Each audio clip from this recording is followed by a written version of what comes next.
जी, PSL 8 का मेला सज चुका है। इस टाइम मुल्तान सुल्तान और लाहौर कलंदर की टीमें यहाँ पर मुल्तान स्टेडियम में प्रैक्टिस कर रही हैं और इन दोनों टीमों की जानिब से दोनों कप्तानों ने कुछ देर पहले प्रेस कॉन्फ्रेंस की और उस प्रेस कॉन्फ्रेंस में दोनों टीमों के कप्तानों का ये अज़म था कि वो कल के मैच को जीतेंगे और इस तसलसल को बरकरार रखेंगे।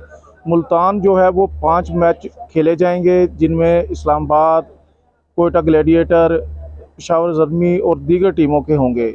इस हवाले से जो तकरीब है इफ्तिताई वो कल मुल्तान स्टेडियम में होगी, उसकी भरपूर तैयारियां की जा रही हैं। मुख्तलिफ जो गुलकार हैं वो इस तकरीब में परफॉर्म करेंगे और उनका जो उसके बाद जो शायकीन क्रिकेट हैं वो पुरजोश हैं। यहाँ पर मुल्तान में काफ़ी अरसे के बाद जो है वो मैचेस होने जा रहे हैं और पीएसएल का तो पहली दफ़ा इनेकाद मुल्तान में किया जा रहा है।